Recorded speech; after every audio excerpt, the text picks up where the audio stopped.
Sorry about that, y'all. I had to delete the video I was working on because, well, my wife called on the phone. And, well, she talks like a sailor when she's happy. She drops the F-bomb a lot. And, basically what it turned out was is, she got a pay raise at work. She makes $11.50 an hour now, and she grossed $1,000 something on her paycheck, and after taxes it was like 860, 840, around there, on her take-home pay. And most of the jobs she's ever worked at were kind of like a crap job. Before working here, the most she ever made was, I think it was like $10 an hour. And, but she had to deal with a lot of crap and put up with a bunch of BS, and, yeah, it was just a bunch of other crap she had to deal with. And, but like I told her, I said, what you worked in 2 weeks is what I made a week when I drove over the road. And of course, this was 20-something years ago. So she was like, she goes, "You made that much when you drove over the road?" I was like, "Yeah, that's what that was like my standard, paycheck for a week's worth of driving, was about $800 something." And of course, like I told her though, that was from 1993 until 2002, 2003, from around there. That's about when I had my accident. And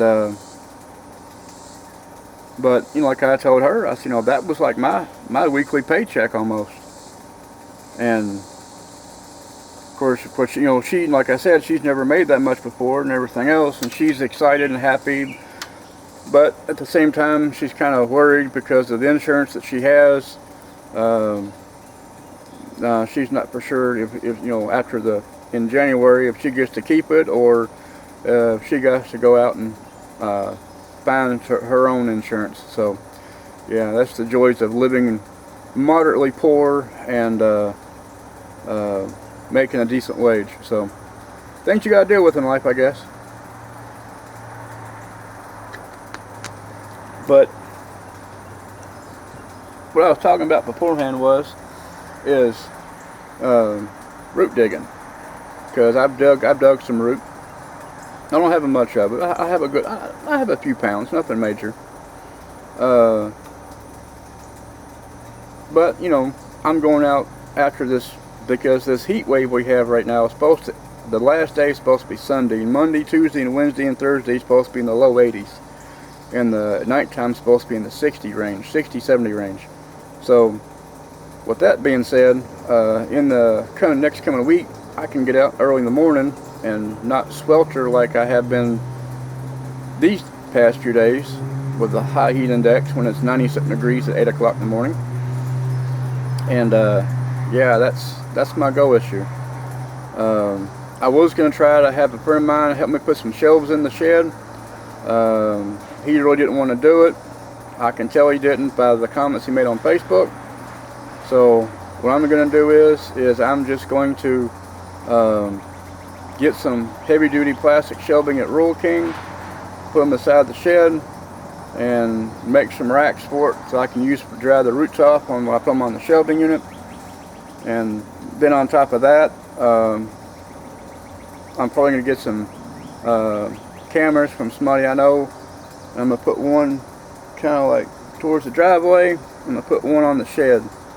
And so that way nobody comes in trying to pilfer my root pile and or anything else around the yard, which I don't imagine anybody wants anything around my yard. It looks like the Clampetts live here, but there's people that do it anyway all the time. So that way, if I'm dead to the world sleeping and somebody comes in and tries to help themselves, I'll have your ass on video. But other than that, that's about it, really. And I see my camera's trying to like autofocus. I see it going like bright, dim, bright, dim, bright, dim. Of course, I'm sitting under my mulberry tree, and yeah, I'm sweating like you wouldn't believe. I've been down here for probably about 30 minutes or so, and every time I get a decent thing going in the video, something happens, or I get disturbed or rudely interrupted, and I delete the video and start over again. Now, when I do go root digging in this coming week, I'm taking the camera with me, my little tripod and everything. I'll set up and I'll show you the ground and where I'm digging at, and you know, my little flurry of plants and everything, and I'll show up a few other things around the area. Basically, where I'm going to dig the root at, it's the same spot that I went picking morels this year. And of course, the ones I did pick, I gave to a friend of mine, because he loves them. He loves them. He cooks with them, and, you know, savors them and everything. So I gave him what I had picked. I did keep a couple small ones for the spores, and I put them out around. Of course, it's not my property, it's the neighbor's property, but I put it around my edge line, my property, and their line, to see if anything would pop up. And if it does, you know, I'll have, you know, morels around the yard, and if it not, then, you know, I don't. But Puckett's the one, Big Puckett is the one I go to every Friday night. I've known him for some years. We've had our issues, ins and outs before, but it's no big deal. I got some peppers from the garden I picked. He wants to use them for some cooking. The excess peppers that I picked, I'm making hot sauce with, for basically me and him, because he likes hot sauce, I like hot sauce. You know, it's not gonna be nothing, you know, excruciating pain wise. You know, it's just hot sauce. It's going to have a good flavor on some food and everything else, and there you go.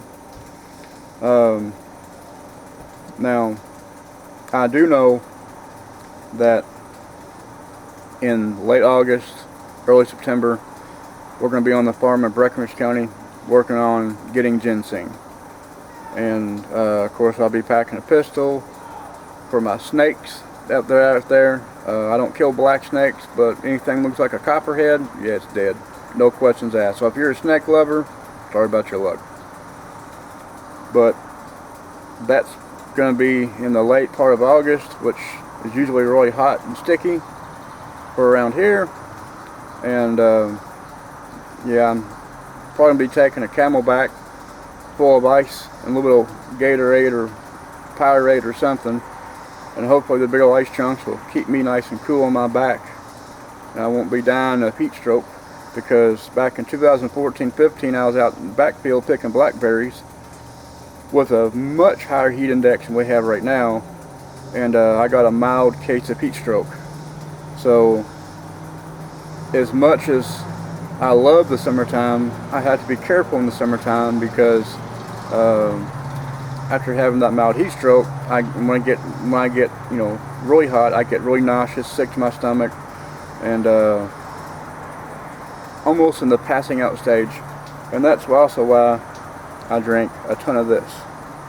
I don't drink soft drinks, because soft drinks just make you thirstier and it dries you out more. Then you got to, you know, and that's the thing that kills me, because you see people in the summertime sucking down like Mountain Dew or Coke or whatever, and as soon as they drink one, they grab another one. And then the reason why is because the only thing the Coke's doing is drying you out, making you more dehydrated, and you're sucking more crap down into you that you shouldn't be drinking in the first place.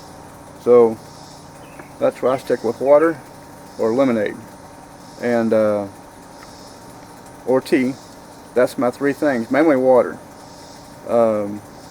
Just for the simple fact that, you know, you can't go wrong with this. I mean, the only bad thing about drinking water is, every 10-15 minutes, you're like a dog in heat, you gotta find a tree and hit it, or a shrub, or anything to camouflage yourself without getting arrested for whatever.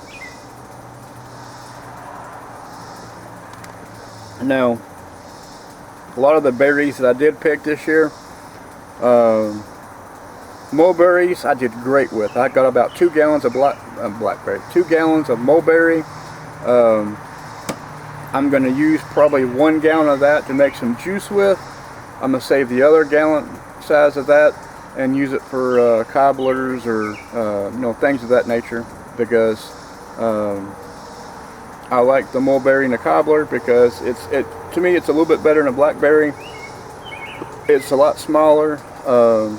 CD wise is about the same, but the taste is, if you never fixed a cobbler with mulberry, you need to try it sometime. It's really good.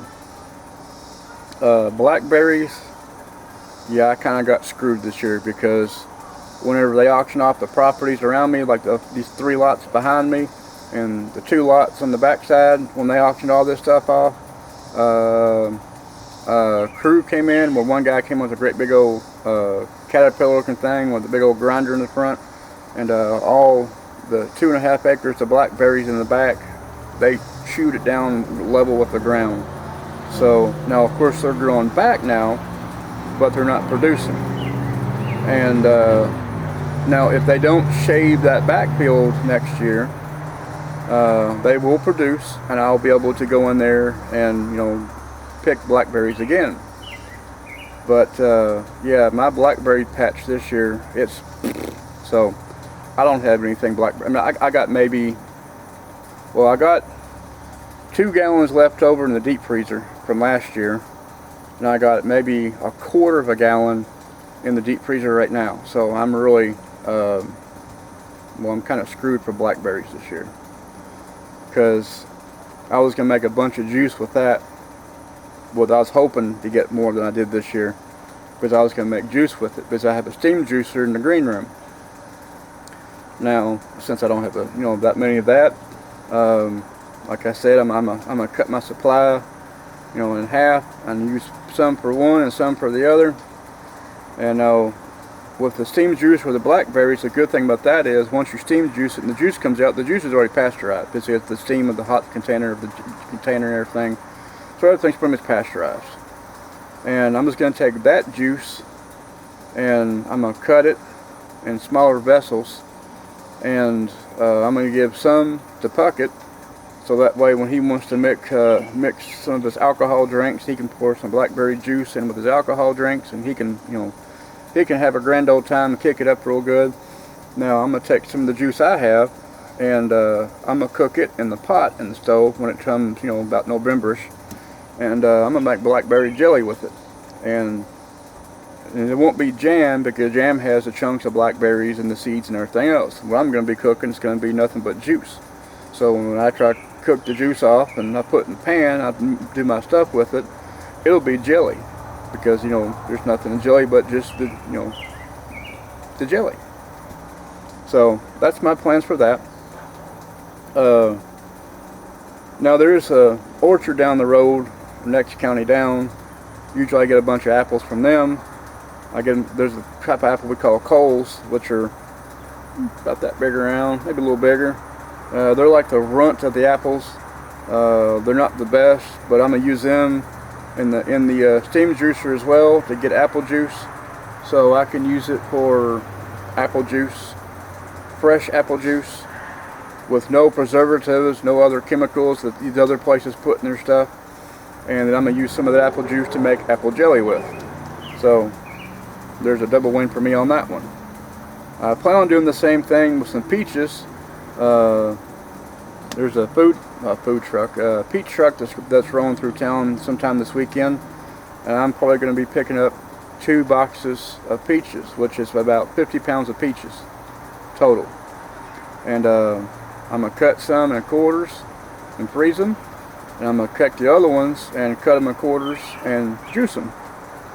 And then whatever's left over, like the pulp part of it, I'm going to take that pulp part and I'll take it out here and I'll give some to my goats, and I'll put some of the pulp back in a Ziploc bag or something and freeze it, or my airtight bags, I'll put it in that, and I'll save it for later on. Say like if I decide to make ice cream, anytime soon, before wintertime hits, I can take that peach mush pulp, what I want to call it, and I can add it to my ice cream, and I can make me some peach ice cream by the old hand crank style. I do have some modern technology things But most of my cooking things are of like old-fashioned statures, like the egg beaters and stuff like that. I have a bunch of them. I got a ton of, bunch of stuff my grandmother used from when her mother, used when she was younger.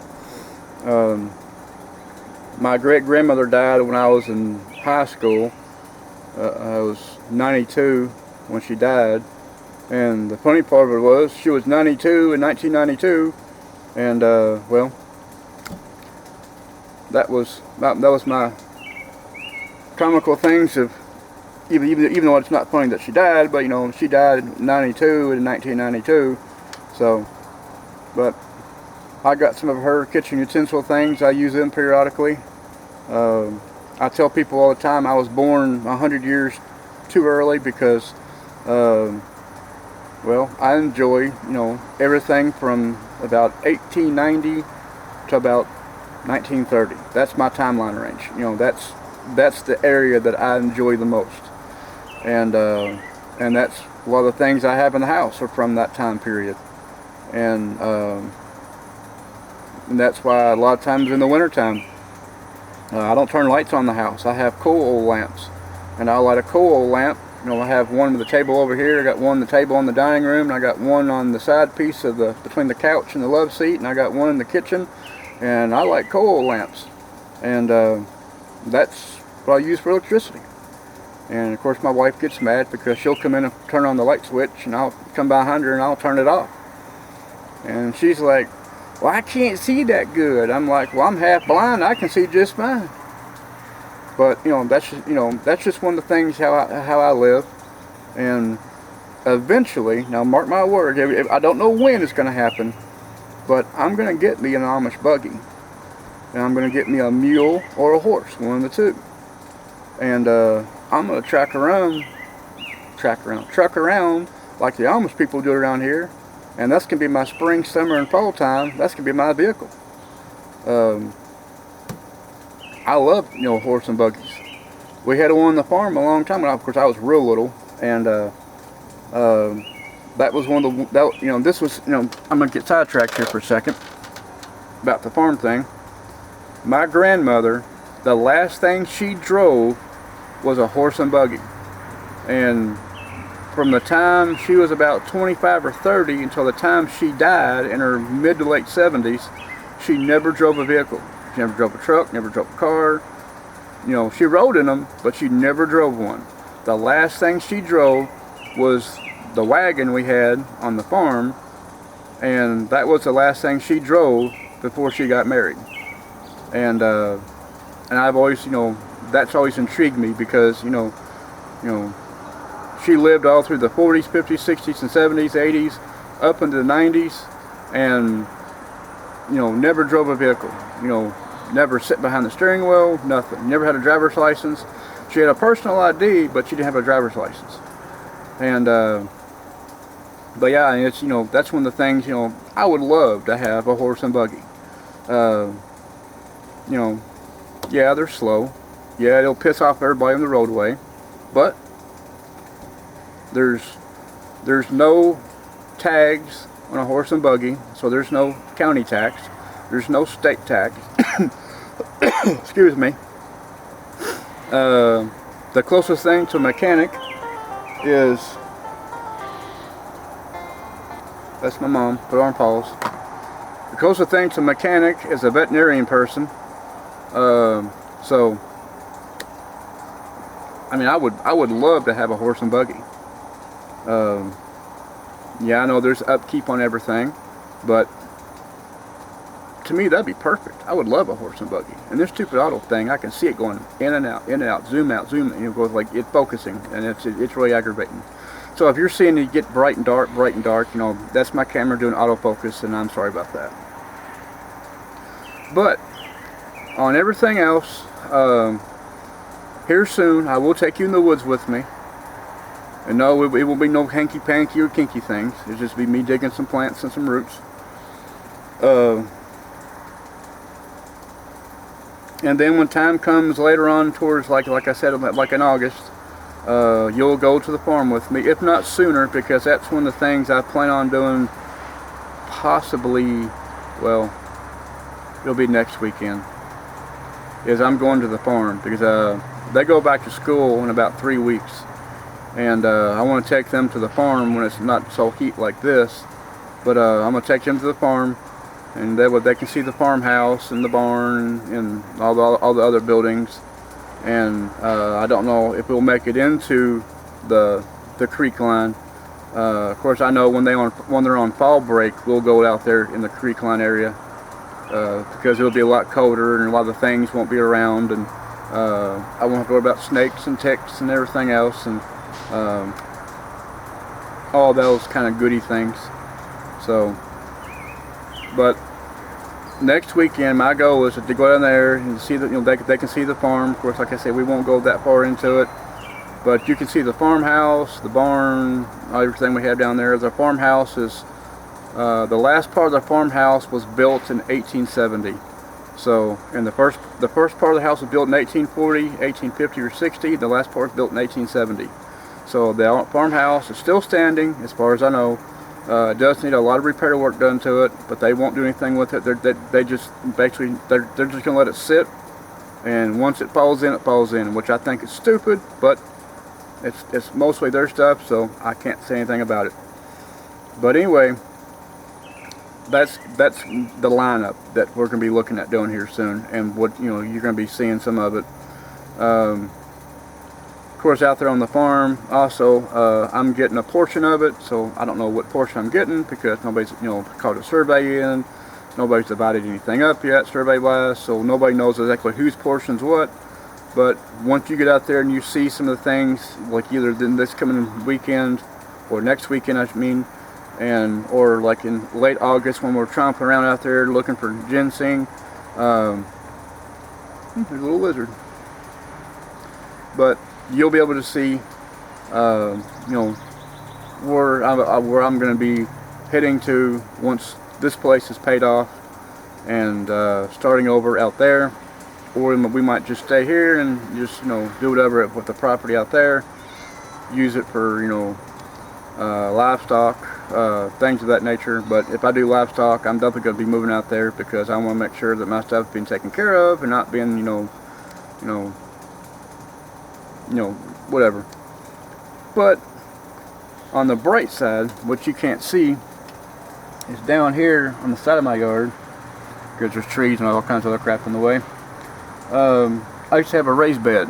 Now it was like a 5 foot by 5 foot type low side, like a sides were probably about this tall, and I had a bunch of plants, and I had rhubarb stuff in there. Well, the rhubarb lasted for a while, then it just finally died out, because it's just what it did. But I got some dill inside there, and I got some raspberry plants in there, and I got some blackberry plants in there, whatever. That I threw in there, like the seed parts, like the pulp, and they're growing in there. And this afternoon, when I was out here watering the goats' water bowl, I came back and I sprayed this area here, a little bit of water, to give it a drink, and I realized I got 2 sassafras trees growing in there. Now, my first thought was, hey, that's great, because I got sassafras right here in the yard, my front yard.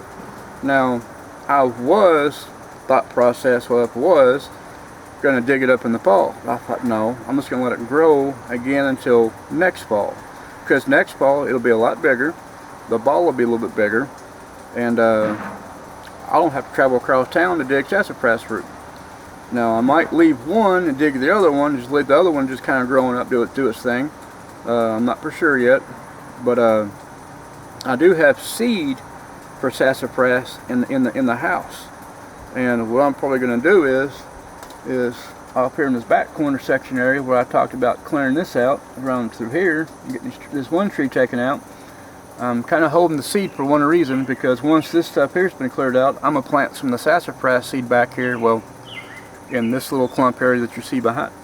Well, that's behind me, but it's more like this way, but it's that direction. You've seen it before.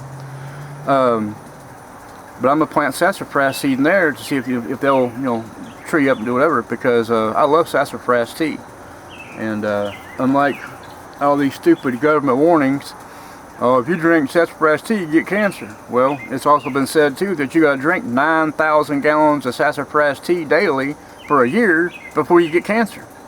And I've yet to see anybody that can drink 9,000 gallons of anything in a day. So, but when I have it on hand, the root wise, yeah, I drink sassafras tea probably, well, say from October to about February, 2 to 3 times a week. Of course, that's how much I store up in the root form. And just because you get one root pieces and you cook it down, most people will take that root and they'll throw it away. Well, that one section of root, you can use that same root again 1 or 2 more times, and still get, it won't be as dark, but you'll still get sassafras tea out of it. So that's why I said, I can, I drink sassafras tea all through the cold months, and well, I haven't had an issue with it, and I've been doing it for, well, 20-something years. Now, when I drove over the road, I didn't have it all the time, but when I actually got out of the truck, well, I had it a lot when I was younger. Because actually, when I was in school, I'd go out in the city area, this public land, and I'd dig sassafras root, and I'd store it in jars, and when I was in school, I drank it, periodically. And of course, then after I got out of high school and got on my own and started driving the truck, and after I got out of the truck, that was one of the main things I always did and made sure of. I had, sassafras tea. And as my grandmother would say, my grandmother and my great-grandmother would say, it helps with the blood, it helps with the kidneys, it helps with your liver, and there's something else. I think it's your gut, but it's something else, something else internal. And that's why, like I said before, I do a lot of, well, I don't know if I've said it before, but I've said to other people before that's why I'm going to save some yellow root for, medicinal reasons. It's the same with the blood root for medicinal reasons. The wood sorrel that grows around here, that's super good detoxifier. It's super high in vitamin C, and people, and then I'm getting off track a little bit, but not too much. A friend of my mom's, older lady, she's been dead now for a few years, but before she died, she was buying wood sorrel, the weed that grows in my yard. A pound of it was $500 a pound, because they would take it and make tea with it. Well, the tea gets off like a clump about that big around. You might as well say about the size of a baseball, maybe a little bit bigger. A clump that size, when you boil it down to make tea with, gives off as much vitamin C than does 9 oranges. So that's why they sell it like that. Plus, there's a mild, like pain reliever in the wood sorrel as well. And of course, you're not going to drink and be like, oh, my headache's gone. But it is there's a mild sedative that's in wood sorrel that does, kind of take the edge off a little bit, I guess you could say. And that's why I save it. I'll dig it up, tie it up around the root base, and I'll hang it upside down. Now,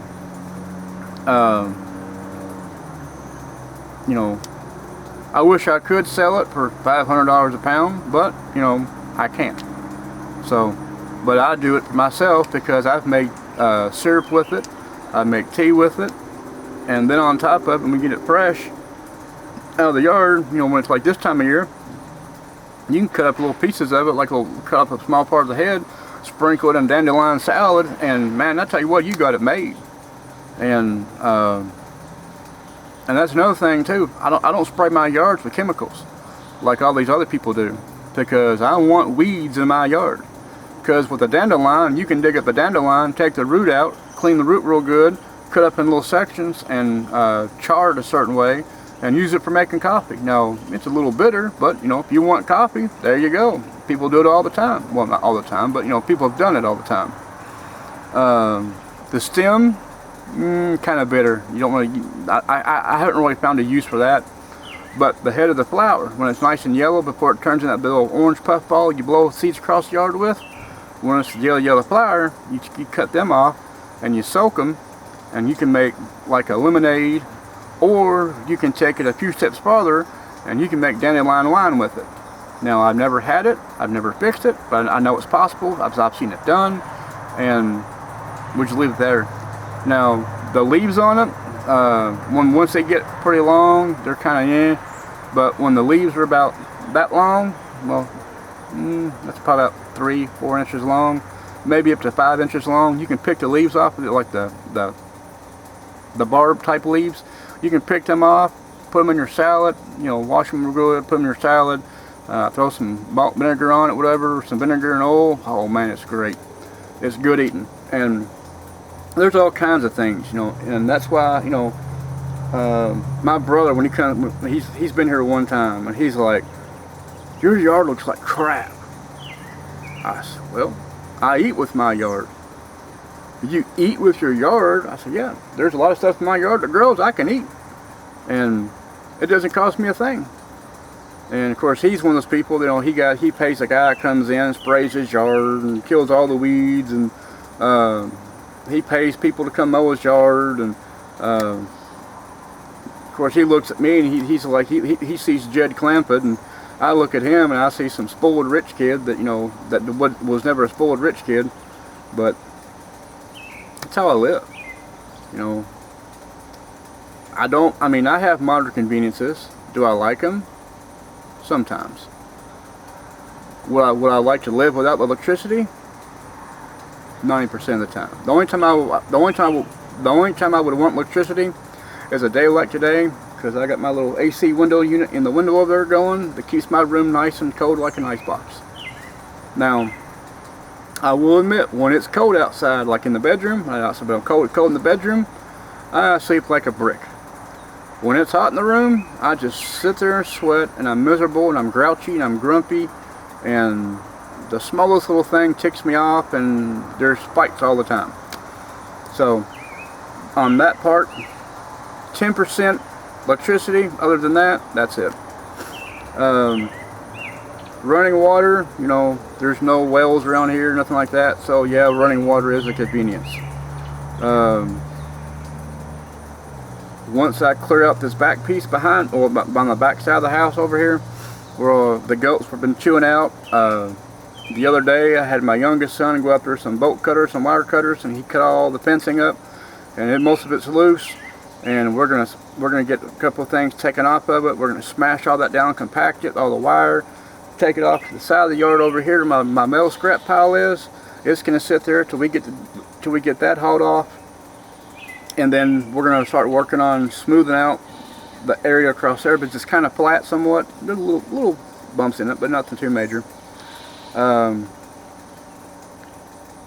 This Friday, coming up Friday, which is tomorrow. My nephew's coming over, and we're getting the cattle fence to fix the back pen area. And then after that, I'm looking at probably going to Lowe's and getting, well, I'm gonna use some of the 2x4s I have here, and I'm gonna kind of measure off like a box on the ground. And then I'm going to get some cement blocks after I get a measurement and an idea how much I need, and everything else like that. I'm going to start the base of a smokehouse. Now, will it be done this year? I hope, but I know it won't be. But I am going to get a start on it. So next year, next spring, whatever, we can get everything for it, or this year. But it's not a high priority. But I am going to put a smokehouse right there behind, directly 30 feet this way in front of me, going to the other side of the house. And then between my chicken coop and my shed, we're going to clean all that crap there out, get all that stuff out of the way, and I am going to put an outhouse there. And yes, I have a 1.5 bath in the house. People ask me, why do I want an outhouse? Well, it has that rustic charm, for one. For two, whenever we have cookouts and my in-laws come over with the kids, I don't like the kids in the house because they get into things and they pilfer, and digging the refrigerator, shit like that. And I just, I'm sorry about that, but anyway, you know what I'm saying. And 3, I can get me a little small little bucket, and I can go out and find some slick magazine like a Sears and Roebuck on one side, and I can put corn cobs in the other side. Be like the good old times on the farm when I was a kid, you know, because that's what was on the farm. Outhouse, and you had slick pages and you had corn cobs. Take your pick. Yeah. But yeah, I want an outhouse. I'd like to have a 2-seater outhouse, but you know, I'll deal with a single. And but yeah, that's my goal. That's my plan. That's my ideas. And thank you for listening to me blab and carry on. And here soon you'll see some more stuff. And once I get my shelves for the inside of the shed, I'll show you some of the stuff I have laid out for it and what I'm working with and everything else. And y'all have a great day. I am sweating like you would not believe. I have what you call a case of swamp ass right now. And if you know what swamp ass is, it's when the sweat runs down your back, down the crack of your ass. That's called swamp ass. And I have a ton of it right now. I'm sticky. My shirt feels like you just spray with a garden hose. So, y'all have a great day. I'm out of here. If you want to subscribe, subscribe. If you don't want to subscribe, don't subscribe. If you like it, give me a thumbs up. If you don't like it, give me a thumbs down. I'm not begging for stuff. I'm just